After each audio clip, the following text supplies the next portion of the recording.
오늘 소개해드릴 작품은 1937년 3월 사해공론에 발표된 채만식의 단편소설 얼어 죽은 모나리자입니다. 이 작품은 가난한 농민의 집안에서 태어난 18살 처녀의 애틋한 사랑과 좌절을 그리고 있는 작품인데요. 어떻게 해도 가난을 벗어나기 힘든 농민의 삶을 별다른 기교 없이 사실적으로 묘사하고 있습니다. 그러한 사실주의적인 시각은 소설 속 인물들의 삶과 그 주변 환경에 독자가 조금 더 직접적으로 감정적인 이입을 할 수 있도록 도와주는 주요한 매개가 된다고 생각합니다. 그렇게 몰입이 되어 읽게 되는 소설은 처음 시작하면 끝까지 읽지 않을 수 없게 만드는 힘이 있습니다. 여러분도 이 소설을 저와 함께 읽어가실 때 제가 읽으면서 느꼈던 그런 인물들에 대한 안타까움과 슬픔을 함께 공감하실 수 있을 것이라고 생각합니다. 그럼 이제 채만식의 단편소설 얼어 죽은 모나리자를 읽어드리겠습니다. 끝까지 함께 해주시면 고맙겠습니다.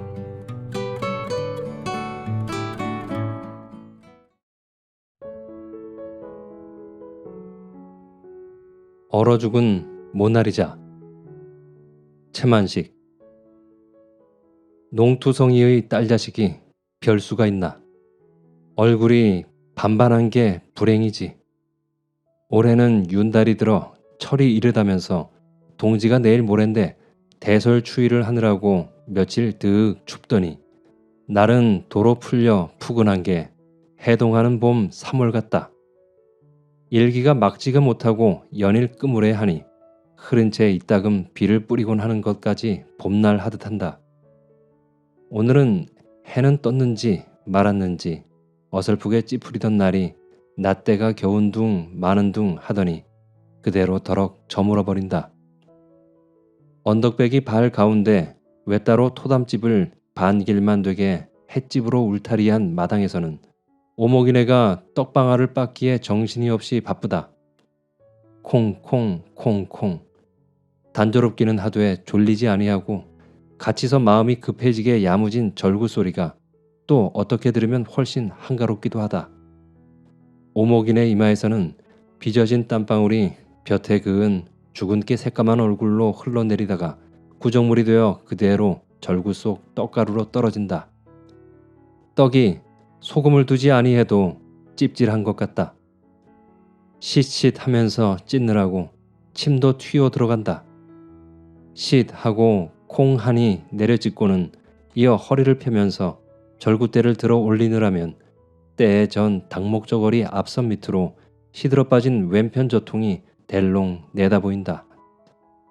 젖도 광대뼈가 툭 붉어지고 코가 펑퍼짐하니 궁상스러운 데다가 건널건 얼굴처럼 시들어 빠졌다. 기름이 한창 오를 여인네 40에 그러나 농군의 아내는 중성이 되어버린다. 여복에 머리 얹지 아니했으면 누가 여자라고 볼 사람은 없다. 콩콩콩콩 오르내리는 절구대는 바쁘다. 그래도 아직은 2번은 더 쳐야지. 무거리가 아깝다.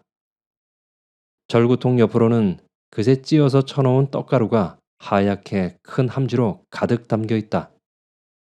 떡가루를 뒤집어 쓴 채가 절구에 울려 함지전에서 위태하게 달랑거린다. 절구통 가로 땅바닥에는 잔놈 굵은 놈 떡가루가 아끼듯 살살 뿌려져 있다. 쌀 한 알갱이, 떡가루 한 낫도 새로워지는 규모지만 절구대 끝에서 튀기도 하고 채로 칠 때 날리기도 해서 하는 수 없이 그만큼은 번번이 허시를 하게 된다. 해는 더럭더럭 저물어만 간다. 들판 건너 앞마을에서 저녁 연기가 하나씩 둘씩 가느다랗게 솟아오르고 바로 언덕 밑 대밭집의 대숲에는 잘새가 날아들어 요란스럽게 지저긴다. 이제는 저녁은 갈 데 없이 저물었다. 오목이네는 남편이 들에 나갔다가 잔뜩 시장에서 돌아올 텐데 냉큼 밥상을 갖다 주지 못할 것이 민망도 하거니와 성미가 사나운 남편이 시장한 화풀이로 한바탕 푸념을 핥어. 더군다나 날이 이래서 내일은 장이 깨어지기 쉬우니 떡은 그만두라고 하는 것을 우겨서 기어코 떡방아를 시작했으니 그랬다고 오금을 박을 터 그래 옥신각신하다가 저녁도 먹지 아니하고 동리 쇠방 쪽으로 휙 나가버릴 테니 이 일을 어쩌나 싶어 정신이 없고 떡방아는 그냥 건성으로 찌어진다. 이렇듯 일이 사문 물려 각다분한 때면 그는 딸 오목이 일이 절로 안타까워 속이 상하곤 했다. 눈만 그렇게 멀지 아니했으면 왜 이다지 혼자서 쪼들리랴. 작년 초가을까지도 조석이며 바느질을 다 저 혼자 말아서 해치우고 그리고도 낮으로는 들일이며 밤으로 가만히 치기, 신삼기, 또 장 안날이면 떡방아까지 거들어주곤 했었는데 그 원수의 눈이 멀고 난 뒤로는 이렇게 혼자만 혀가 나오게 물려 지내니 그래 안타깝고 그래 속이 상하는 것이요. 그런 때면 생트집이라도 잡아 입으로나마 애꿎이 화풀이를 후련히 하고 싶어지기도 한다. 오모가 그는 성미가 나는 대로 생각할 겨를도 없이 절구지를 멈추고 서서 방으로 대고 버럭 소리를 질렀다. 있는 양식에 물도 다 길어다 두었겠다. 계집애가 나이 18살에 눈이 아니 보이기로써니 밥 한 끼 지어보지 못하랴. 어서 나와서 쌀도 씻고 불도 지피고 할 것이지. 저녁에 이렇게 저무는데 아기똥하고 방구석에 처박혀 앉았기만 하느냐고 여지없이 지천을 하였던 것이다. 그러나 그렇게 볼품 사납게 버럭질러 부르는 소리에 그는 도리어 자기가 놀랐다. 눈먼 딸자식이 무슨 죄가 있다고. 그것도 따지자면 어미 아비의 죄지. 베넷병신도 아니요. 작년 여름까지도 멀쩡하던 눈이 아프다는 것을 늦잡돌이 해서 필경 멀고 말았으니 가난한 탓이요. 어미 아비의 죄인걸. 그나마도 다른 자식이 있는 바도 아니요. 그야말로 눈먼 딸자식 그것 하나뿐인 것을 갖다가 부려먹지 못해서 아등바등하며 화풀이를 하려드는 어미의 심정이 몹시 불측스러워 그래 당장 뉘우치는 마음이 들었다. 오목이는 어두컴컴한 방 안에서 넓적다리를 걷어올리고 앉아 신총을 비고 있었다. 어두운 방 안에서 눈 감은 처녀의 두렷한 얼굴과 걷어올린 넓적다리는 유난스럽게 희다. 방은 방이 아니라 인간이 실족을 해서 돼지우리에 빠진 양이다. 벽은 벌흙에다가 신문지를 그대로 바른 것이 검누렇게 퇴색이 되고 군데군데 찢어져 흙이 비어져 나온다. 북쪽 벽이 몸뚱이 하나 들락날락 할 만하게 뚫리고 거기는 신용이나마 백지를 발랐다. 잘못하면 선실의 창으로 보겠다. 앞쪽으로 문고를 박는 흉내만 내고 진짬 죽창이 삐뚤음하게 달려있다. 방바닥에는 낡은 갈자리, 그나마 운목은 거적이다. 아랫목 한편 구석으로 가마니 쪽을 둘러 앉힌 것은 이 방에서 쾌쾌한 냄새가 나는 청국장 시루다. 그것이 아니라도 잘 사는 사람 집의 돼지우리 샘밖에 안 되는 이 방에서 악취가 나지 아니할 리야 없지만 운목으로는 가마니 틀을 비롯해서 배 헝겊으로 깨어진 자국을 바른 독도 있고 누더기 이불을 올려놓은 괴짝도 있다. 괴짝은 색종이로 바르고 그 위에는 18살 처녀의 눈 떴을 때의 마음씨였던 듯이 무색 그림이 두어 쪽 붙어 있다. 집신삼을 집신총. 집신 삼아놓은 것이 제가끔 제멋대로 그득한 집북더기와 한 가지로 널려 있다. 이 속에서 눈 감은 처녀 오목이는 걷어올린 넓적다리에다 집태를 대고 족족 신총을 비고 있는 참이다. 루소가 살았더라면 보여주고 싶은 한 장면이다. 오목이는 신총을 비면서 그것은 손끝에 익어난 일이라 정신을 들일 것도 없고 감은 눈으로 고요한 세상을 보느라고 자지러진 어머니가 콩콩 떡방아를 찢는 절구 소리도 아득히 먼 세상의 일로 귀결에 들리고 해가 저무는 것도 몰랐었다. 그는 눈이 먼 뒤로부터는 언제고 그렇게 지낸다. 날이 새고 해가 저물고 밖에서 어머니, 아버지가 일을 하는 것을 유념하면 다 알 수는 있다. 그러나 그런 것을 알아차리고 염량을 해도 눈이 먼 오목에게는 아무 소용이 없다.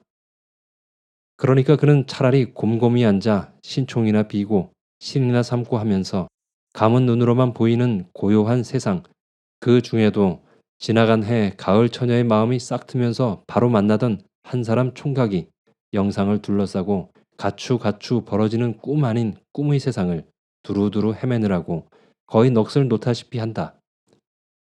그러나 그렇게 즐거운 명상을 이 끝에서 저 끝까지, 다시 저 끝에서 이 끝까지 되풀이하고 나면 그는 호하고 절로 한숨을 쉬고라야 만다. 그 명상의 세상이 눈이 멀고 난 시방 자기에게는 부러운 나무일 같아서 눈먼 하늘 그처럼 한숨으로 힘없이 자탄하는 것이다. 역정이나 부르는 어머니의 목소리에 오목이는 정신이 들었다. 그는 나른하게 응 대답을 하고 신총 빈 것을 한 줌 주먹에 쥔 채 더듬더듬 앞문을 열었다. 왜 또 어머니가 역정이 나셨을까? 바람 기운이며 대수부의 새소리가 어쩐지 날이 저문 줄을 오목이도 알았다. 아마 떡방하는 바쁜데 날이 저물기는 하고 하니까 그래 어머니가 그러시는가 보다. 그런 줄 알았더라면 진작 나가서 하나 못하나 거들어드릴 걸. 오목이는 이렇게 뉘우치면서 문지방을 잡고 일어섰다. 방문 앞이 마루도 없이 바로 토방이요. 그 밑이 연달아 마당이다. 오목이는 대답을 하고 나가도 아까 그렇게 버럭 소리를 질러 부르던 어머니가 아무 말도 없으니까 아마 단단히 역정이 나셨나 보다 생각하고 그래서 주춤주춤 하다가 어머니 날 불렀어? 하고 되불러 보았다. 본시 타고난 것이지만 약간 떨리는 듯한 소리가 가늘기까지 해서 자지러지게 애조롭다. 눈은 눈알에 허옇게 백태가 덮이고 동작계로 시뻘건 발이 서서 그것이 남이 보기에 얼마나 흉허우랴 싶어 일부러 육장 그렇게 감고 있는 것이다. 그래 눈을 감기는 했어도 눈알이 상해서 움푹 패어 들어간 다른 장님들 같이 그렇지는 아니하였다. 얼굴은 이름처럼 오목오목하니 애티가 나고 귀염성스럽다. 그러나 양초같이 흰 얼굴에 눈을 막 감고 있으니까 어디라 없이 속세의 사람이 아니어 보인다. 오목이네는 그러지 아니해도 벌써 뉘우치는 마음이 들었는데 딸의 목소리가 들리고 이어 더듬더듬 기다시피 나서서 혹시 지천이나 들을까봐 놀란 비둘기처럼 조심하는 것이 그만 눈물이 나게 애처로웠다. 그는 얼른 목소리를 부드럽혀 딴 말로 둘러댄다. 오냐 나오지 말아라. 나는 짝 소리도 없길래 불러보았지야. 신총 비고 있었냐? 오목이는 어머니의 속을 알아차렸다. 그러나 어머니가 무언 일을 시키려다가도 또 나무람을 하려다가도 차마 불쌍해서 못하고 언제나 목소리 부드럽게 상냥히 구는 것이 도리어 슬프고 마음이 무거웠다. 차라리 그는 어머니가 그런 눈이 멀지 아니했을 때처럼 함부로 덤부로 일도 시키고 나무랄 때는 나무람도 하고 했으면 저기 마음이 가벼울 것 같았다. 오목이네는 절구에서 떡가루를 꺼내어 체에다 찰칵찰칵 치고 있다. 오목이는 잠시 우두커니 문지방을 잡고 서서 잠잠히 있다가 어머니 하고 부른다. 오냐? 어머니의 목소리는 더욱 부드럽다. 내가 밥할까? 아서라. 네가 어떻게 밥을 한다고 그러냐? 인제는 거진 다 되었으니께로 그만두고 들어가거라. 어머니는 이렇게 반색을 해서 다독거리듯 말린다. 그러다가 그래도 미진해서 너 배고프냐? 하고 묻는다. 아니. 오목이는 제가 시장한 것보다 저녁이 저물고 하니까 민망해서 그리하는 것이다. 그러나 막상 배가 고프지 않느냐는 말을 듣고 보니 잊었던 시장기가 다시 들기도 했다. 아침은 좁쌀이 반도 더 섞인 것을 일찍이 먹고 점심을 먹지 아니하니까 언제든지 저녁 되면 시장은 하다. 오목이는 시장할 뿐 아니라 오늘은 어쩐지 속이 궁금해서 무언 맛있는 것이 먹고 싶었다. 김장이라고 흉내만 낸 갈립같이 뻣뻣하고 씁쓸한 김치에 청국장 한 뚝배기가 언제나 변찮고 밥상에 오르는 이 집의 반찬이다. 오목이는 먹고 싶은 것을 이것저것 생각해 보았다. 생각해 보니 퍽 많다. 어려서 환갑잔치집에 어머니를 따라갔다가 얻어먹은 갈비도 먹고 싶고 작년 가을에 아버지가 장에 갔다가 사다 주어서 날로 기름 소금에 찍어 먹던 양도 먹고 싶고 그러다가 제육 둘림이 선연히 보이면서 와랑 먹고 싶어 군침이 꿀꺽 넘어갔다. 돼지고기를, 그놈 맛있는 김치를 숭숭 썰어놓고 밀가루를 살짝 두어 복복 주물러서 바글바글 지져놓고 뜨끈뜨끈한 채로 밥을 먹었으면, 이렇게 생각하다가 또 침을 꿀꺽 삼켰다. 어머니, 오목이는 어머니를 불러는 놓고도 차마 말이 나오지 아니해서 주저를 한다. 오목이네는 딸이 무슨 말을 할 듯이 긴하게 부르고도 말을 아니하니까 왜 그러냐? 응? 하고 재차 부른다. 내일 저 장에 가거든. 오목이는 더듬기만 한다. 오냐? 무엇 사다 주랴? 응, 아니, 저 내 신 팔거든. 저 아버지더러 내 신 판 것은 잘 모아두어야지 써서 쓰겄냐? 내가 떡 판 돈으로 사다 줄게. 말하여 봐라. 무엇 사다 주래? 아니, 내 신 판 돈으로 사. 돼지고기 다 떠놓지만. 겨우 돼지고기란 말을 해놓고 오목이는 무색해서 해죽 웃는다. 오목이네도 딸을 바라다보고 혼자 웃는다. 오냐, 사다 주마. 돼지고기가 먹고 싶었냐? 응, 그렇지만 지가 있어야지. 둘리마야 먹게? 오냐, 내가 내일 장에 갔다 오면서 돼지고기 사고 또 지도 맛있는 놈 좁게 얻어와서 둘림 해주마. 원은이 아무리 어려워도 지름길을 한번 사다가 먹을라던 참인디 잘 되었다. 한 양어치만 사다가 네 아버지랑 같이 먹자. 오목이는 제육 둘림 먹을 것을 생각하면서 침을 또 삼켰다. 그리고 그러자면 집신을 한 켤레라도 어서 더 삼아야겠는데, 그렇지만 날이 흐렸다더니 어떨까 해서 걱정이 되었다. 날이 괜찮을까, 어머니?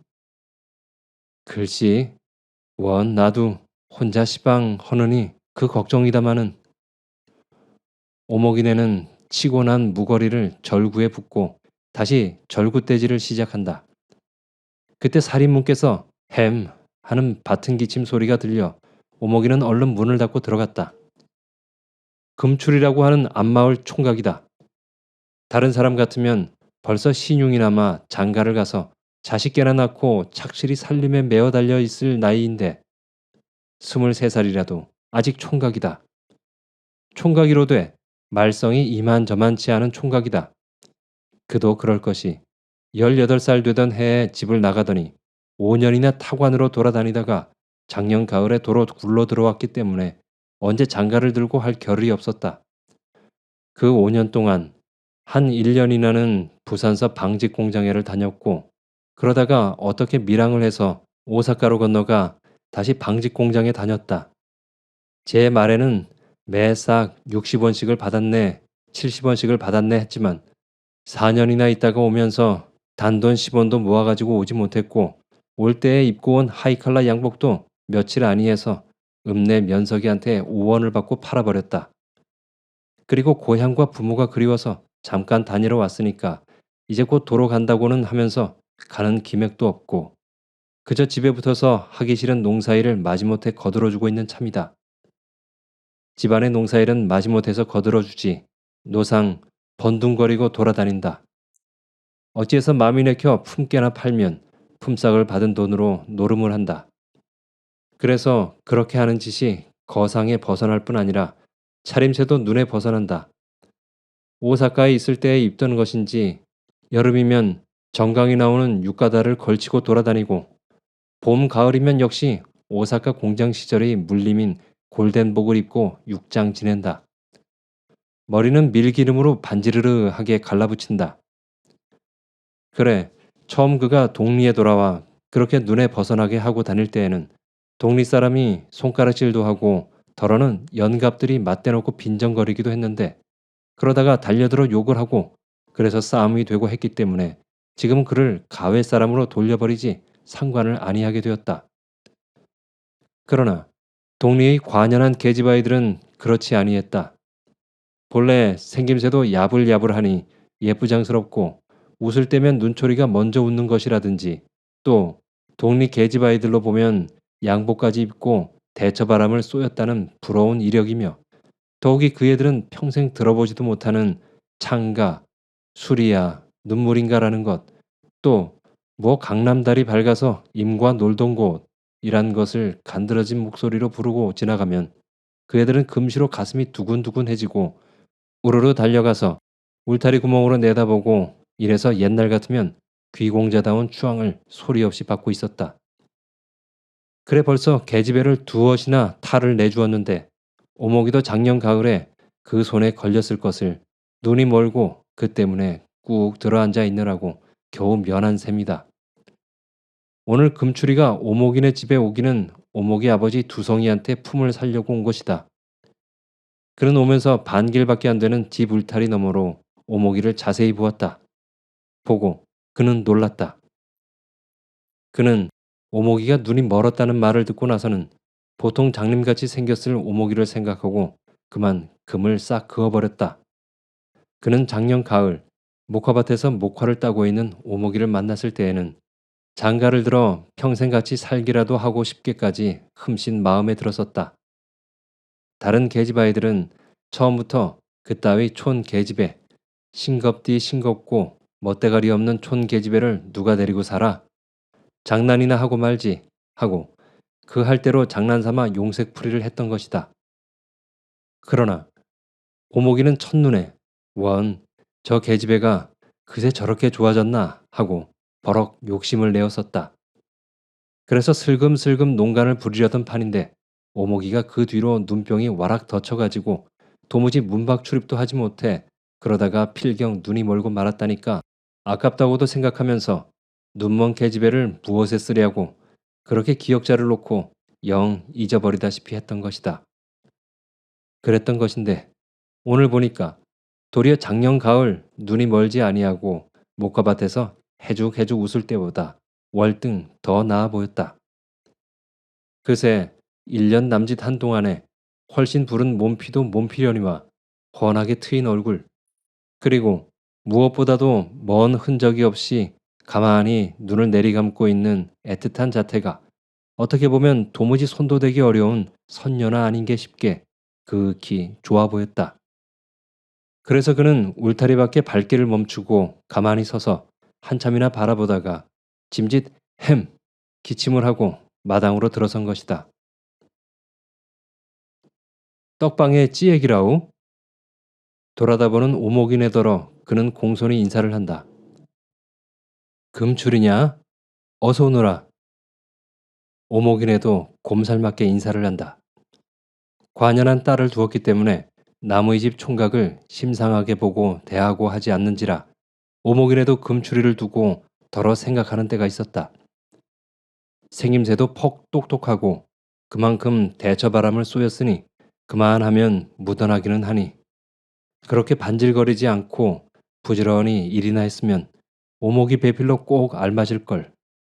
이렇게 애석해 하다가도 오목이가 눈이 먼 것을 생각하면 기가 탁 질리고 앞이 아득해서 이런 것 저런 것 생각하기도 싫었다.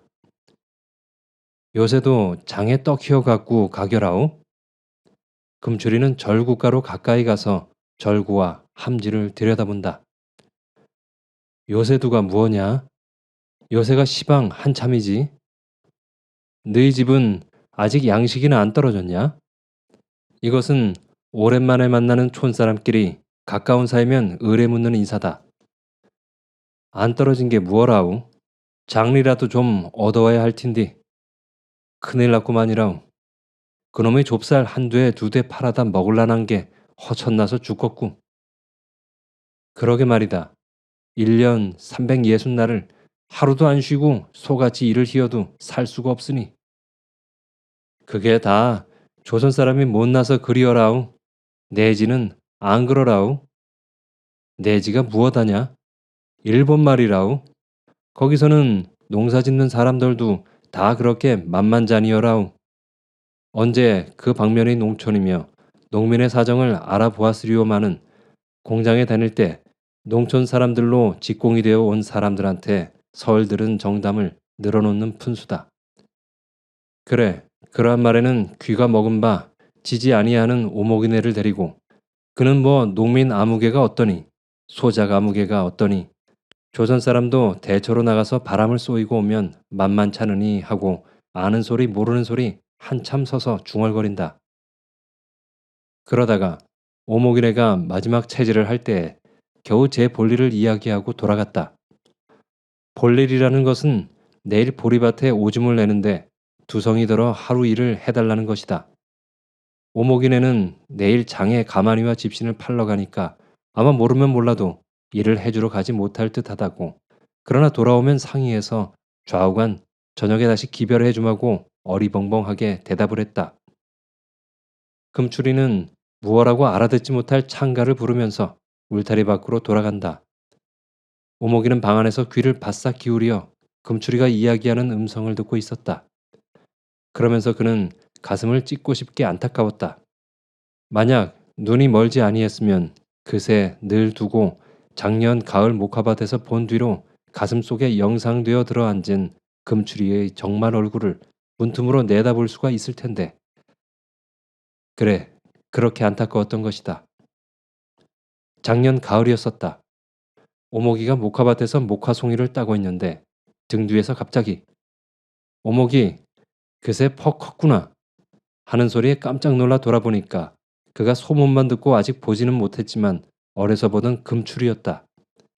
오목이는 왈칵 부끄러워 얼굴이 화끈 치달아 고개를 칵 숙여버렸다. 금추리는 오목이 앞에 바싹 다가오더니 숙인 얼굴을 들여다보면서 빙글빙글 웃는다. 퍽 컸어. 나 알겄냐? 내가 금추리다. 알겄지? 오목이는 대답은 차마 아니 나오고 가슴만 막방망이 치듯 두근거렸다. 그러나 마음은 느긋하니 좋았다. 그래 잠깐 고개를 들고 방실에 웃었다. 안다고 말로 10번 더 한 것보다도 효과 있는 것이다. 금추리는 더욱 입이 해벌어져 오목이의 손을 잡으려고 내밀다가 그래도 참아 못하고 바구니에서 목화만 한 송이 집어냈다. 응, 알겄지? 그새 참 퍽 컸다. 그러고 퍽 이뻐졌구만. 오목이는 수줍은 웃음을 입술로 물고 바구니 가만 만지작거린다. 퍽 반갑다. 난 그새 네가 시집간 줄 알았다. 헤헤. 오목이는 그만 부끄럼을 못 참아 빈밋이 싹 돌아섰다. 부끄러서 그러냐? 헤 참. 아는 사람 보고 무엇이 부끄러서 그리여? 이따가 저녁에 등 넘어 벌판으로 놀러 나오니라. 응? 나 돌아댕김서 구경하던 이야기랑 또 창가랑 불러줄게. 응? 오목아. 오목이는 대답은 아니했으나 싫다는 눈치도 보이지 아니했다. 금추리가 부디 놀러 나오라고 몇 번이나 신신당부를 하고 돌아서 가자 오목이는 비로소 고개를 들고 그의 등 뒤를 바라다 보았다. 그는 재미가 나고 기뻐서 소리를 내어 웃고 싶었다. 그날 밤 달이 밝았다. 오목이는 저녁 늦으기 등 넘어 벌판으로 놀러 갈까 하고 몇 번이나 망설이다가 차마 가지는 못했다. 누구 동무를 하나 청해서 같이 갈까 생각도 해보았으나 그것은 혼자 볼 재미를 동무한테 나누어 주는 것 같아서 싫었다. 가려면 혼자 가야지. 그러나 가자고 들면 어쩌니 무섭기도 하고 부끄럽기만 해서 갈까 말까 벼르는 동안에 그냥 밤은 깊고 말았다.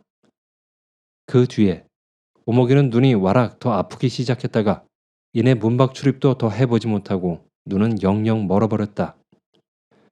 눈이 멀어 들어앉으면서부터 금추리의 영상은 오목이 가슴속에 뚜렷이 들어박혔다. 오목이의 가슴속에 들어앉은 금추리의 영상은 매일 그렇게 품고 지나는 사이에 요모로 조모로 변해가지고 지금은 예수교인 같으면 예수다. 불도하는 사람 같으면 부처님처럼 숭엄하되 그러나 숭엄만 하지 아니하고 정다운 우상이 되어버렸다. 오목이는 그새 1년을 두고 그 우상의 실체인 금추리가 오기를 기다렸다. 그는 그렇게 기다리고 있노라면 꼭 언제 그가 와서 찾을 것을 믿었다. 그리하던 금추리가 과연 오늘 왔다. 기다리던 참이나 너무 뜻밖의 왔기 때문에 사모하던 환상대로 금추리가 해주지 아니하는 것을 이상하게든지 혹은 섭섭하게든지 여길 겨를도 없이 우선 그는 놀랐고 그 다음은 반가웠고 그러다가 마침내는 그토록 가슴속에 위에 앉히고 사모하던 금추리가 당장 거기에 와서 있건만 그를 보지 못하는 것이 안타까웠다. 그날 밤 오목이는 어머니 아버지 잠이 든 사이에 밖에 나와 생각하면서 울고 울면서 생각하고 날이 밝는 줄을 몰랐다. 이튿날 아침 때가 조금 겨워서 어머니 아버지는 장에 가고 오목이는 혼자 방에 앉아 신총을 비었다. 마당에서 발자국 소리가 들려왔다. 오목이는 놀라지도 아니하고 의심도 아니하고 당연한 일로 여겨 기다리고 있었다. 금추리로 보면 오목이 부모가 장에 가고 없을 것을 엿보아 어제 오늘 비로소 꾸민 일이지만 오목이는 그것이 하늘이 시키는 정한 소리대로 되는 것 같이 태연하게 이를 맞이했다. 금추리는 마당에서 햄, 밭은 기침을 한 번 하고 짐짓, 오서방 어른 집에 기세라우? 하고 부른다. 물론 아무도 대답하고 나올 사람은 없다. 그러나 그래도 막상 몰라 그는 또 한 번 불러본다. 그러고 나서 영 대답이 없으니까 성큼성큼 방문 앞으로 다가선다. 여기서 비로소 오목이는 가슴이 조이기 시작했다. 금추리가 오는 것은 의례, 당연한 일로 여겼으니까 발자국 소리가 들리고 음성이 들리고 할 때에는 태어날 수가 있었다. 그러나 그는 왔다. 왔으니 이제는 긴장이 새로운 것이다. 그것은 마치 첫날 밤 신랑을 맞이하는 신방의 신부와 같은 긴장이다. 오목이 혼자 있냐? 금추리는 방문을 조용히 열고서 방 안을 들여다본다. 금추리는 넌지시 물러앉아 양복 바지춤을 다스리고 나서 담배를 피우는다. 노린내가 나고 해프게 타버리는 단풍이라도 명색은 권련이다. 오목이는 새 채비로 수줍은 생각이 들어 고개를 숙이고 빈밋이 돌아앉아 손에 잡히는 대로 치맛고름만 만지작거린다. 그는 금추리가 시푸 하고 담배만 피우면서 말이 없는 것이 속이 답답했다. 무어라고 이야기도 좀 해주고 그러느라면 오목이도 스스러운 마음이 좀 풀려 그 사이 두고 그렇게도 하고 싶던 쌓이고 쌓인 이야기를 다 할 텐데 그렇게 마주 앉아 오손도손하니 놀면 퍽도 재미가 있을 텐데 어쩌면 성이 난 것처럼 앉았기만 하니까 오목이는 답답도 하거니와 더욱이 오래 앉아 어머니 아버지가 장에서 돌아오기 전에 금추리는 돌아가게 될 텐데 그렇게 심심하게 금추리가 돌아간다는 것이 오목이는 몸부림이 나게 안타깝고 섭섭했다. 그는 수줍지만 아니했으면 와락 달려들어 금추리의 목도 얼싸안고 볼도 비벼보고 몸뚱이도 만져보고 그리고 속이 후련하게 한바탕 울어라도 보고 싶었다. 그럼에 그는 아까 금추리에게 몸뚱이를 내맡겨 그의 품에 안겨 있을 때 정신이 없고 얼떨떨해서 그리 못한 것이 저욱이 후회가 났다. 금추리는 오목이가 전에 생각하던 것과는 달리 그렇게 눈을 감고 있는 것이 도리어 와락 마음이 쏠렸던 것이나 보기에만 그렇게 구경 못하던 딴 음식같이 귀하고 신통해 보였지. 실상은 비세는 맛도 없이 넘어가 버리는 것이며 또 무엇이며가 역시 그동안 며칠 다루던 다른 촌 계집아이들이나 진배 없이 싱겁디 싱거운데 아주 그만 파홍이 되었다. 그래서 그는 허리춤을 걷어 올리기가 바쁘게 일어서서 나가버렸을 것이나 그래도 참아 못하고 겨우 단풍 한 개를 뻑뻑 다 피웠다. 하마 장에서 들어올 때가 되었지. 그는 기지개를 싱겁게 켜고 일어서면서 제 딴으로도 너무 싱거워 혼잣말같이 두렁거린다. 그러나 그만하면 핑계는 족하다. 오목이는 가슴이 뭉클해지고 고개는 깊이 떨어졌다. 그는 안타까운 깐으로는 금추리의 손을 끌어당겨 앉히면서 괜찮으니 더 놀다가 가라고 붙잡고도 싶으나 그랬으면 좋겠는데 그래지지는 아니하고 만만한 울음만 목전 밑까지 치밀어 올랐다. 금추리는 오목이가 아무 대답도 아니하고 기색이 달라지니까 그대로 나가버리기도 멋쩍어서 주춤주춤 하다가 휘파람으로 유행가를 부른다. 그러나 그는 방 안의 무거운 침울이 싫고 또 오목이의 부모에게 들키거나 아니할까 해서 속이 뜨악하고 차츰 초조하기 시작했다. 그는 잠시 서성서성하다가 이래서는 안 되겠다고 오목이의 앞으로 가서 엉거주춤하니 쪼그리고 앉아 눈 감은 얼굴을 말끄러미 들여다본다. 그렇게 들여다보느라니까 이쁘기는 미상볼 이쁘다고 그는 혼자서 고개를 끄덕거렸다. 이쁘기는 이쁘다고 보매 저 혼자 마음으로나마 뚝 잘라 떼어버리고 가기는 그래도 한 구석 아까운 생각이 들어 그는 이제 아쉽고 심심하면 한두 번 더 오리라고 요량을 대었다.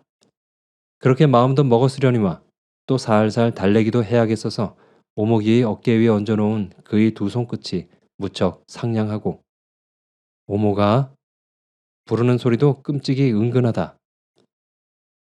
오목이는 그만 참다 못해서 굵다란 눈물이 감은 눈에서 방울방울 떨어진다.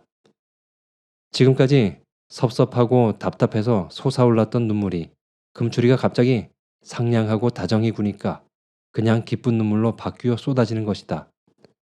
그런 곡진한 심정을 알 바가 없는지라 금추리는 당황해서 얼래? 소리를 치다가 왜 울어? 응? 너 성났냐? 하고 어깨에 얹힌 손으로 오목이를 잡아 흔든다. 아니, 오목이는 역하게 아니라면서 어깨를 흔든다. 어리광의 시초다. 오목이는 그대로 금추리의 가슴에 콱 들어안겨 그의 목을 얼싸안고 일껏 마음껏 울고 싶기에 어쩐지 속이 슬픈 것도 같고 깊은 것도 같았다. 그럼 왜 울어? 이렇게 울다가 혹시 네 어머니 아버지가 와서 보고 왜 울었냐고 묻고 그러다가 눈치나 채면 큰일 안 나겠냐? 응? 오목아, 울지 마라. 응? 금추리는 처음 쩔쩔매었으나 차차 침착해서 어르듯이 오목이를 달랜다. 오목이는 울던 어린아이처럼 가늘게 느끼면서 고개를 끄덕거린다.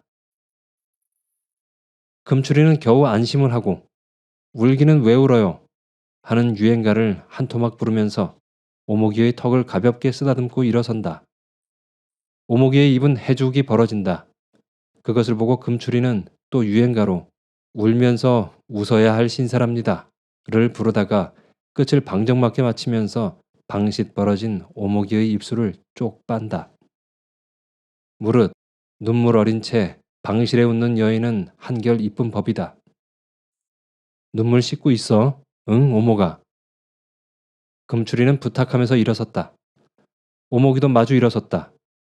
그는 이마 위로 금추리의 입김을 받았다.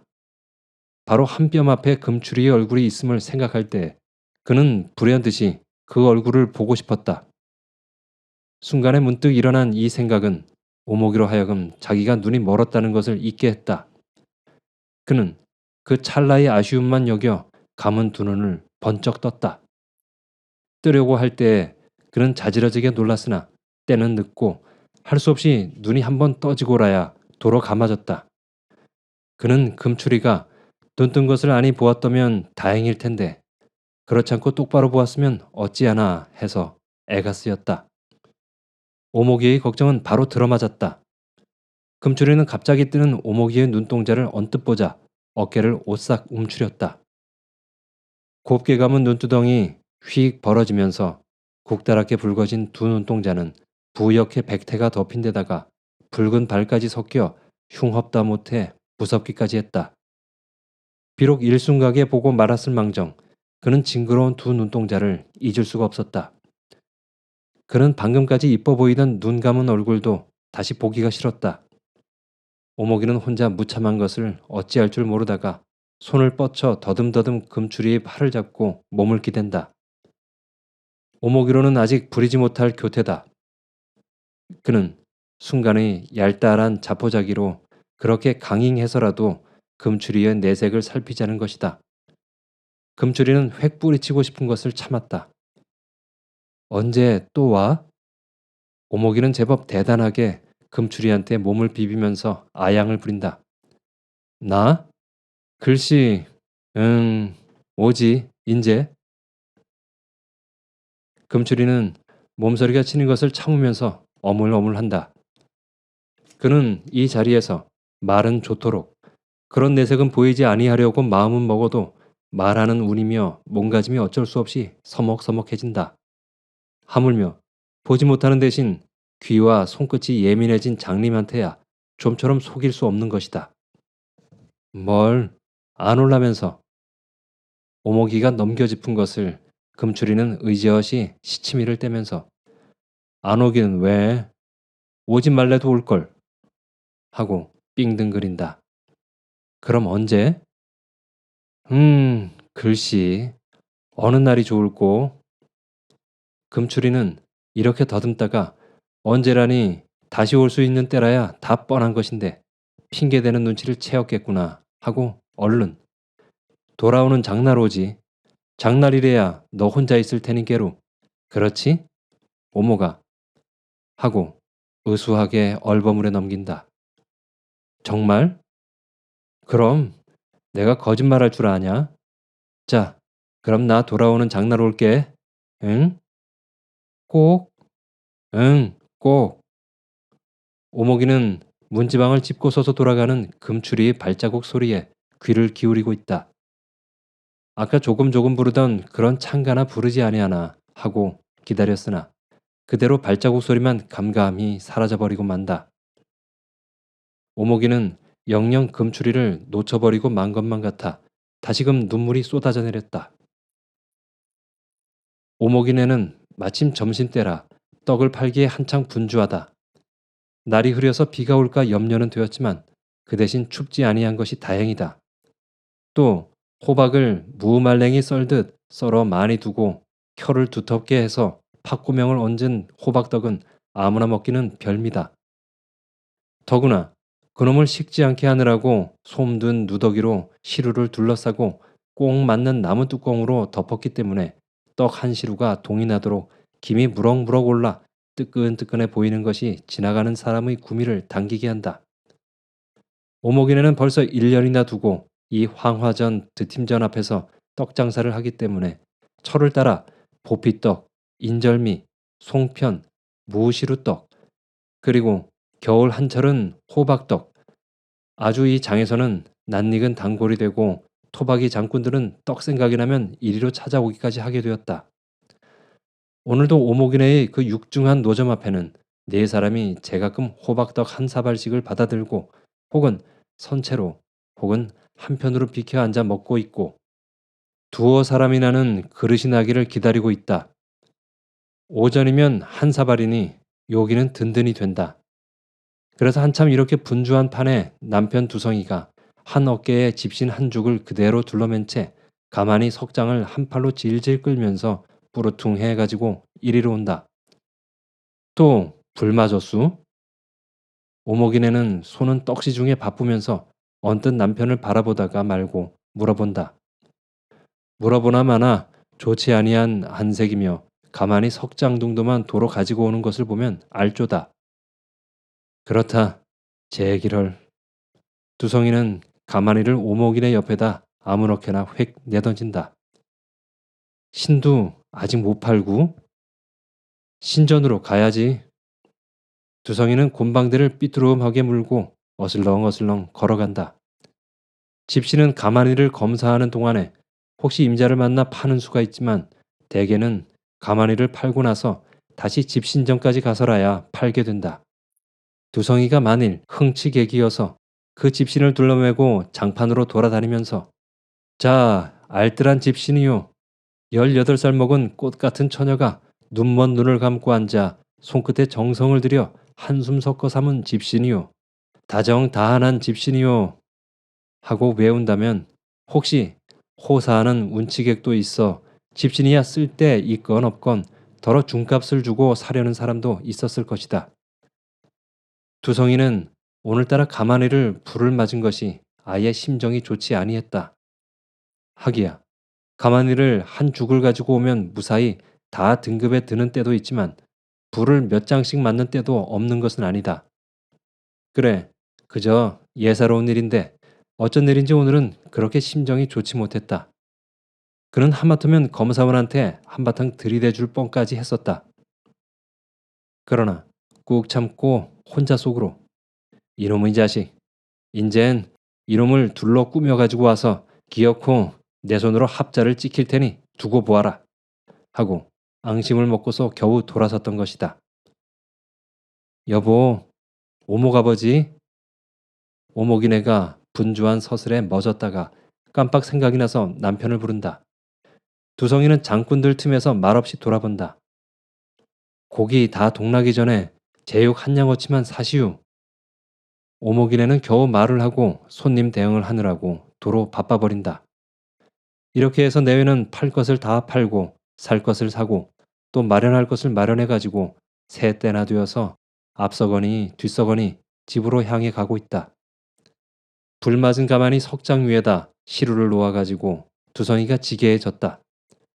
시루 속에는 빈 사발과 주걱과 돼지고기와 또 오목이네가 아는 집에서 얻은 통김치 3포기가 들어있다. 그리고 밀가루와 양식에 이 다음 장 떡살 하려고 판 것은 오목이네가 머리에 이고 간다.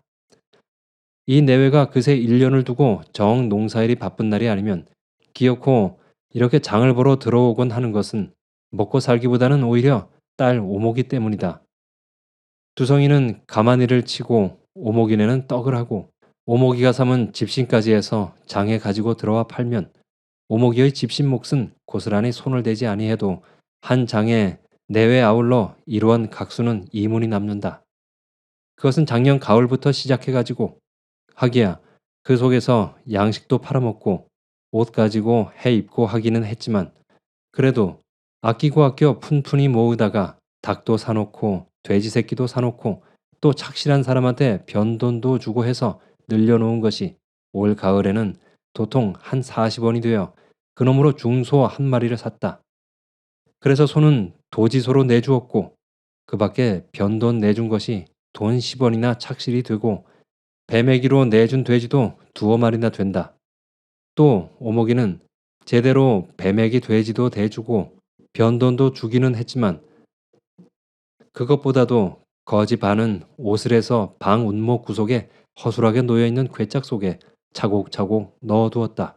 이것은 시집 가려는 처녀가 누구나 하는 것이다. 어머니가 시키기도 하려니와 그 당자도 하고 싶어 하는 것이다. 눈먼 오목이도 시집갈 채비로 그리하는 것이요. 어머니 되는 오목이네도 그것을 한편으로는 예사로이 보아버리는 것이다. 하기야 오목이 자신이나 또는 오목이네가 눈이 멀어서 시집을 가기가 막연하다는 것을 생각하면 그런 것이 모두 마음에 없고 심란스럽기만 하지만 그렇지만 육장 두고 걱정만 하고 사는 바는 아니다. 어찌해서 문득 생각이 나면 한숨도 나오고 아득하기도 해서 이게 다 공연한 짓이거니 하여 낙담도 되지만 그러나 항용 때는 그저 심상히 여기고 심상히 보고 하는 것이다. 그뿐 아니라 올봄부터는 오목이네는 딸을 시집을 곧 보내겠다는 생각을 가지기 시작했다. 아무리 병신이기로니 딸 자식을 그대로 늙히는 법은 없다. 그럴 뿐 아니라 그대로 늙히다가는 장래가 걱정이다. 지금 내외가 나이 근 50이니 죽을 날은 멀지 아니했는데 그대로 데리고 있다가 내외가 다 죽는 날이면 그때에 가서 딸은 누구를 의지하고 어떻게 살아갈까? 그것이 막연하다. 그러나마 제 위로든지 아래로든지 동기간이나 있어 거기 의탁하고 살아갈세 말이지. 그러한 동기간은커녕 원근간의 일가도 없이 무대가리같이 외로운 집안이다. 그야말로 돌에도 나무에도 기댈 곳이 없다. 그러니까 불갑을 시집을 보내야 할 형편인데 그러나 실상 시집을 보낸다는 것도 예사로운 일이 아니다. 눈먼 계집애를 데려갈 사람이 있을 턱이 없는 때문이다. 그래 이리저리 혼자 궁리를 하다가 이 가을로 들어서는 마침내 한 꾀를 생각해냈다. 속여서. 저편을 속여서 혼인을 하자는 것이다.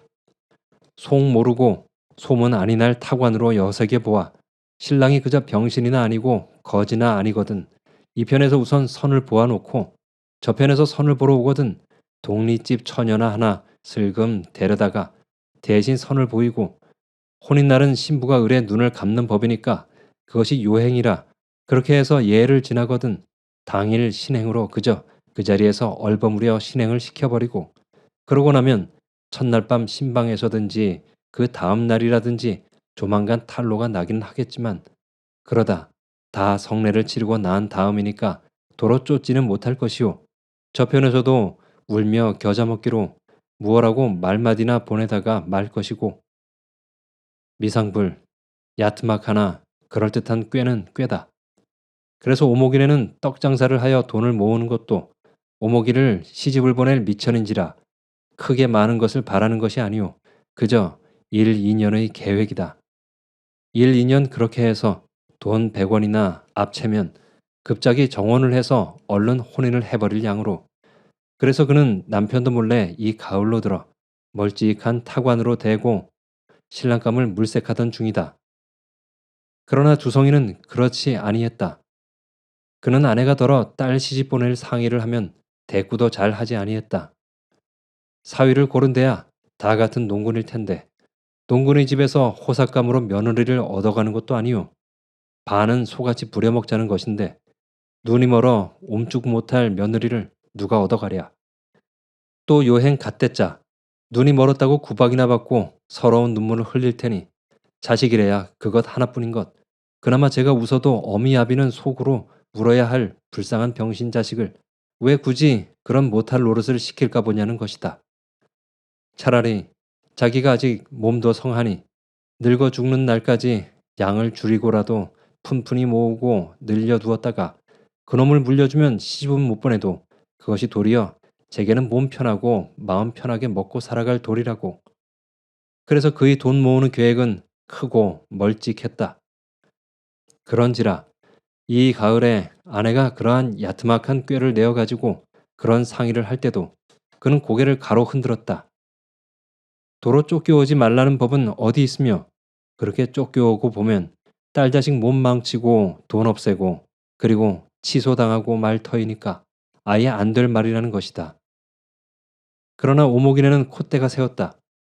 그는 젊어서부터 무엇이고 남편을 억눌러가며 자기 요량대로 해나왔다. 오목이의 혼사도 우선 그렇게 운만 떼어놓았으니까 반대야 하거나 말거나 자기 혼자 범벅을 꾸며놓고 부득부득 밀고 나가면 남편도 그때 가서는 할 수 없이 구필이라고. 그 뒤에는 남편과 별반 상의도 하지 않았다. 금추리가 오마고 했던 그 다음 장날 오목이는 기다렸어도 금추리는 오지 아니했다. 오목이는 낮 때까지는 해가 몹시 더딘 것 같이 기다렸다. 혹시 아니 오지는 아니하나 마음은 조마조마하여서 지리하게 낮 때까지 기다렸다. 그러나 금추리는 오지 아니하고 낮 때는 겨웠다. 멀리서 개 짖는 소리만 들려도 혹 저게 금추리가 오는 게 아닌가 하고 금추리의 버젓하고 좋아 보이는 양자를 머릿속에 그려보면서 기다리다가는 허탕을 치고 밖에서 신발 소리, 기침 소리만 나도 가슴을 두근거리며 기다리다가 허탕을 치고 그렇게 까맣게 기다리다가 올 때가 마침내 겨우매 그는 여러 가지로 걱정도 되고 의심도 났다. 혹시 알지나 아니하나?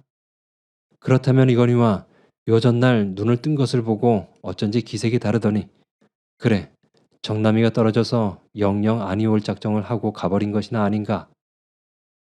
정히 그렇다면 그 일을 어떻게 하나? 이렇게 생각하며 가슴이 막히고 눈물이 쏟아져 내렸다.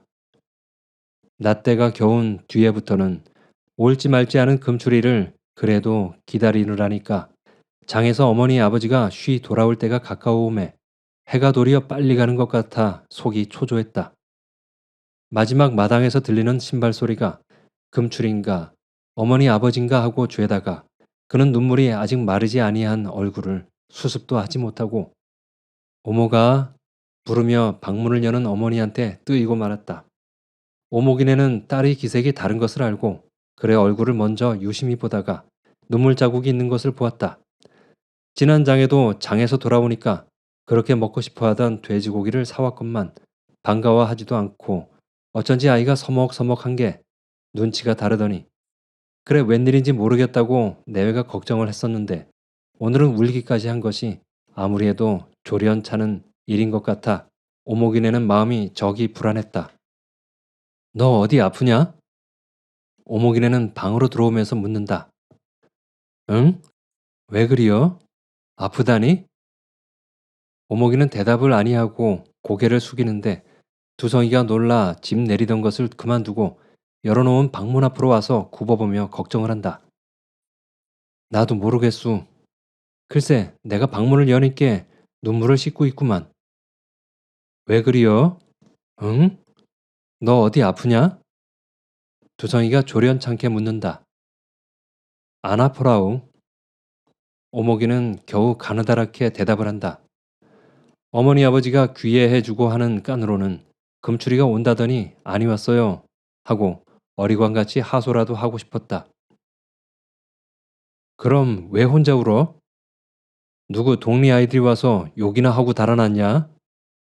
오목이네는 그런 것이나 아닌가 하고 물어본다. 눈먼 계집아이 혼자 있으니까 짓궂은 어린아이들이 혹 지나다가 보고 놀려먹기나 했나. 그래서 싸운 것인가 생각한 것이다. 아니라우. 그럼 왜 울었어? 내외는 다 같이 한 말로 묻는다. 그래도 오목이는 대답할 수가 없다. 내외는 잠잠히 있더니 서로 쳐다보고 한숨을 마주 내쉰다. 내외가 똑같이 아, 저도 나이가 들어가고 하니까 제 신세를 생각해서 혼자 울었나 보다고 생각했던 것이다. 울지 말어라. 그것도 다 팔자소관이지. 운다고 소용 있냐? 그렇잖아도 너 보면 불쌍하다고 실심하시는 너 아버지 속상하신다. 아예 울지 마라. 오목이네는 비감이 들어 도리어 자기가 울듯이 타이른다. 오목이는 와락 방바닥에 엎드려 느껴서 운다. 오목이네가 딸의 등을 어루만지며 달랜다는 것이 마주 운다. 두성이는 비회를 어찌할 수 없어. 듣기 싫여. 왜 방정맞게 쪽쪽 울고 있어들. 소리를 버럭 지르고 후유 한숨을 쉬면서 돌아선다. 그 뒤로 한 달이 훨씬 지나갔다. 겨울은 깊었고 눈도 자주 쌓였다. 오목이는 장날이면 장마다 아니 오는 금추리를 그래도 기다렸다. 금추리를 그렇게 한 번 만나기 전에는 그는 기쁘게 기다렸었다. 이제 꼭 그가 찾아오리라고 든든히 믿고 기다렸다. 그러나 이제는 울면서 기다린다. 금추리는 영영 오지 아니하리라고 울면서 그래도 기다린다. 그러느라고 음식도 잘 먹지 아니하고 혼자 앉았다가 생각난 듯이 한숨을 내쉬고 밤이면 잠도 잘 자지 아니하고 해서 알아보게 몸이 축 쪘다. 부모는 애를 태우며 걱정을 했다. 약도 지어다 먹이고 영하다는 장님한테 묵구리도 해보았으나 모두 효험이 없다. 그러나 그러면서 오목이의 혼사도 뜻밖의 좋은 자리가 있어 급급히 말이 어울렸다. 오목이네가 80리나 되는 신랑집에 가서 선을 보고 왔고 저편에서도 선을 보러 오니까 동리 처녀 하나를 미리 짜두었다가 대신 선을 보였다. 서로 합의해서 정혼이 되고 사주가 오고 가고 납세까지 드리고 마침내 혼인날까지 작정이 되었다. 그것이 음력으로 해가 저물려는 섣달 보름께요. 오목이가 금추리를 만난 지 한 달하고 10여일이 되는 때다. 혼사가 이렇게 작정이 되매 오목이는 필경 몸져 들어 누웠다. 그는 혼인말이 있는 눈치를 알고 몇 번이나 시집을 아니 가겠다고 어머니를 졸랐다. 울기도 하면서 어리광도 부리면서 그러나 속을 모르는 어머니는 그래서는 못 쓴다고 내내 타이르기만 했다. 미상불 오목이는 금추리 일을 젖혀놓고 생각하더라도 시집을 가고 싶었고 그래서 옷도 해두고 돈도 모으고 했었으나 막상 그렇게 속여가지고 시집을 가게 되니까 가서 병신인 것이 탄로가 나고 그래서 괄시와 욕을 당할 일을 곰곰이 생각하면 창피하고 치사스러워 그런 걸 무엇하러 부득부득 갈까 보냐고 고개가 절로 흔들렸다. 그러한 데다가 금추리를 생각하면 그는 더욱이나 시집 같은 것은 천만리 밖의 일로 마음에 없건만 그러나 그것이 들이밀듯 닥쳐오니까 속이 사뭇 초조했다. 오목이는 아버지가 좀 더 단단히 야단을 쳐서 어머니를 못하게 막아냈으면 했으나 그도 처음은 무엇라고 역정을 내고 몇 번 큰 소리를 하고 나더니 마침내 슬며시 물러앉아 나는 모른다는 듯이 내맡겨버리고 말았다. 그래서 오목이는 마침내 내일로 혼인날을 앞둔 전날 밤을 당했다. 밤이 이슥하도록 동리 여인들이 모여 앉아 음식이며 그 밖에 이것저것을 마련하느라고 분주하다가 다 돌아가고 집안은 조용해졌다. 어머니, 아버지도 벌써 잠이 들었다. 오목이는 가만히 누운 채 몸을 이리저리 굴리다가 첫 닭이 우는 소리를 듣고 가만히 일어났다. 밖에서는 바람이 눈을 몰아치는 소리가 요란하다. 오목이는 방문을 살그머니 열고 토방으로 내려섰다. 바람은 눈을 몰아다가 사정없이 흩뿌린다. 대번 몸이 떨리게 추위는 모질다. 오목이는 눈에 반이나 덮인 신발을 손 더듬어 겨우 찾아 신고 살금살금 기다시피 마당으로 내려섰다. 지팡 막대도 없다. 그는 금추리를 찾아가자는 것이다. 그새도 몇 번이나 아랫동네로 금추리네 집을 찾아가 볼까 해보았으나 간절한 마음뿐이지 눈먼 몸으로 차마 엄두를 내지 못했었다. 하기야 금추리를 찾아가서 뜻대로 만난댔자 별로 어찌하자는 요량은 없다. 시집을 그곳으로 가기가 싫으니 나를 데리고 어디로 가달라든가 또는 왜 그렇게 무정하냐든가 하는 그런 넋두리를 하자는 것도 아니다. 다만 그리운 금추리를 한 번만이라도 좋으니 만나자는 다만 그것뿐이다. 그래서 몇 번이나 두고 별렀으나 낮에 나갔다가는 남몰래 해야 할 것을 남은 보고 보는 남은 못 보는 터라 들키기가 십상이오. 그러니 밤에나 가야 할 터인데 그러나 가기는 간다더라도 집을 찾을 도리가 없는 것이다. 눈이 멀었으니 전에 보던 그 길로 해서 그 집을 찾아갈 수도 없는 것이오. 그렇다고 누구더러 물어를 보며 또 묻재도 밤중에 사람이 있을 리가 없고 그래서 생각은 애달팠고 하루 이틀 닥쳐오는 혼인에 속은 조이면서도 거절을 못했는데 마침내 혼인 그 전날 밤이 되매 그는 이것저것 거리 끼고 돌아볼 나위도 없이 그냥 무턱대고 그렇게 나서는 것이다. 바람은 칼날같이 차고 눈도 찼다.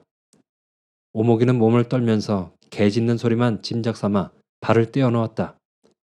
바람에 밀리고 발을 헛디디고 하면서 두 걸음에 한 번 엎드러져서는 일어나고 가다가는 고꾸라지고 그래도 그는 갔다.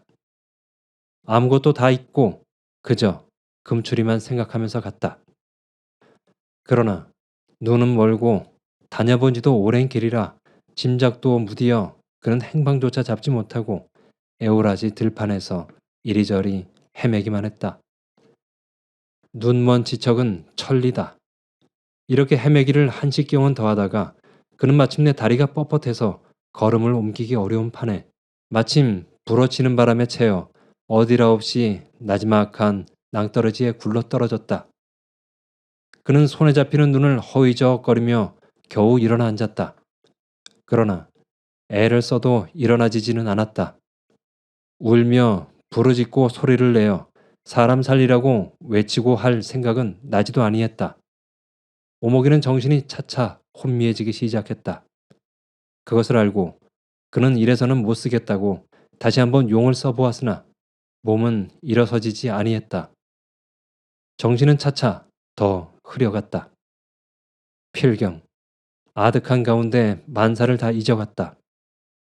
마지막 머리 올 만하게 가느다랗게 남은 정신에 젖어있는 것은 금추리 생각뿐이다. 그때다. 바로 그때 어디서 나타났는지 금추리가 소리도 없이 기척도 없이 나타나가지고 빙긋이 웃으면서 그의 앞에 서서 있다. 오목이는 확실히 눈으로 보는 눈으로 금추리를 보았다. 그는 두 팔을 벌려 덥석 금추리의 목을 끌어안으면서 방실에 웃었다. 그러고 나서 아주 정신을 놓았으되 오목이는 몰랐다.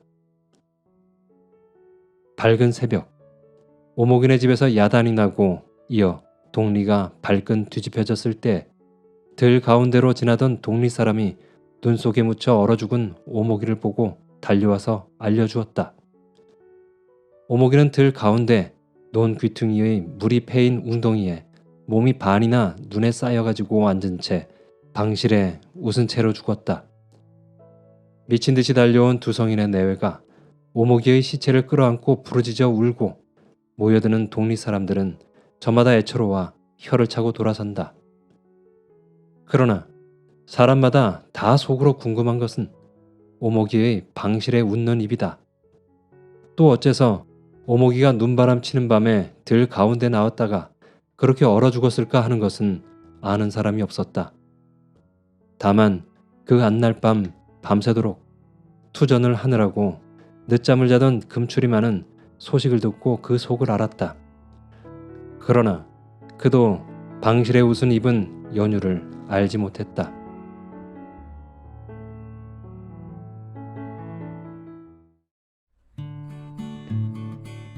네, 여기까지입니다. 끝까지 들으신 분들은 왜 이 소설의 제목이 얼어 죽은 모나리자인지 이해가 되시죠? 저는 이 소설을 읽다가 마음속에 슬픈 감정이 스멀스멀 차오르는 것을 누를 수가 없었습니다. 18 꽃다운 청춘이었던 오목이, 그녀는 시집갈 나이가 될 즈음 외지로 떠돌다가 돌아온 마을 청년인 금추리에게 마음을 빼앗깁니다. 여기까진 참 좋았어요. 소설이 조금은 밋밋해지더라도 저는 솔직히 그 두 사람이 만나서 알콩달콩 행복하게 잘 살았습니다 하고 끝났으면 참 좋았겠다 싶었습니다. 그러나 그렇게 하면 너무나 재미없는 평범한 소설이 되었겠죠. 여하튼 그녀에게 찾아온 불행은 어쩌면 그녀를 더욱 아름답게 보이게 하기 위한 작가의 의도된 악취미에서 비롯된 것이 아닌가 싶은데요. 어쨌거나 자신이 사랑하는 남자를 마지막으로 만나고 싶어서 나간 길이 그만 그녀의 마지막 길이 되어버렸죠. 금추리를 만난 듯한 환상을 마지막으로 세상을 떠난 오목이가 한없이 가여운 생각이 드는 결말이어서 마음이 아팠습니다. 환상이더라도 숨을 거두는 순간 미소를 지을 만큼 그 순간이 행복했으니 가여운 와중에 그나마 다행이라고 생각하면 너무 좋게만 생각하려는 걸까요? 여러분들은 어떻게 감상하셨나요? 지금까지 채만식의 얼어 죽은 모나리자를 감상하셨습니다. 그럼 전 다음 시간에 또 좋은 작품으로 찾아뵙겠습니다. 끝까지 들어주셔서 감사합니다. 그럼 오늘도 즐거운 하루 보내세요.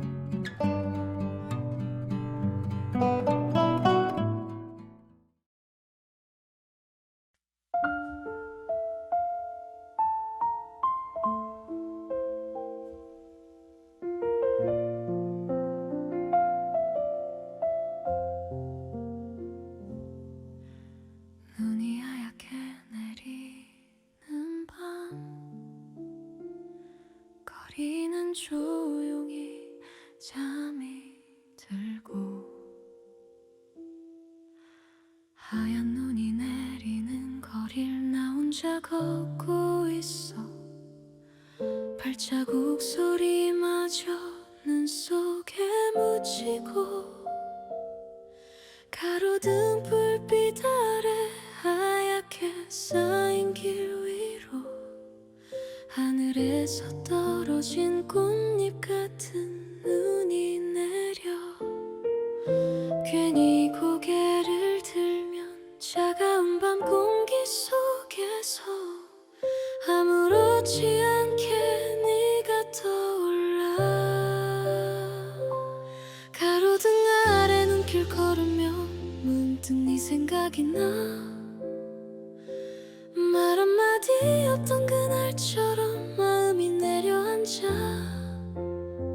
소복이 쌓인 이 길 위에 남기지 못한 말들 눈처럼 내려앉아 천천히 나를 덮어.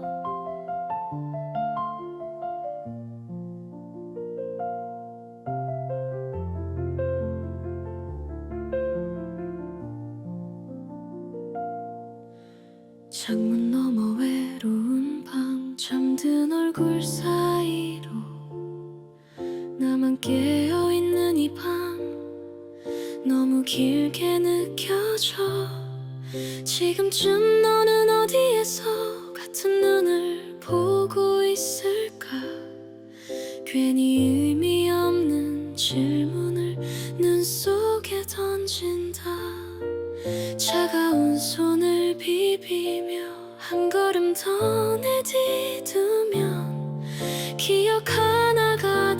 다시 떠오른다. 가로등 아래 눈길 걸으며 문득 네 생각이 나.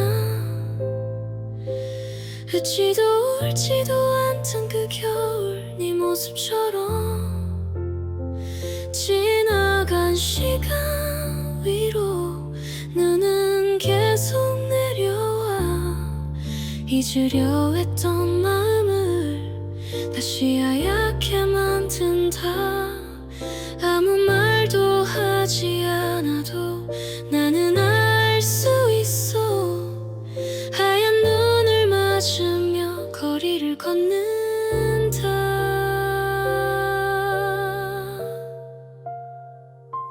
가로등 아래 눈길을 걸으며 나는 천천히 알게 돼. 사라진 게 아니라 잠시 머물렀다는 거. 눈이 그칠 때쯤이면 네 맘도 가라앉아. 아름다운 이 밤처럼 조용히 남아.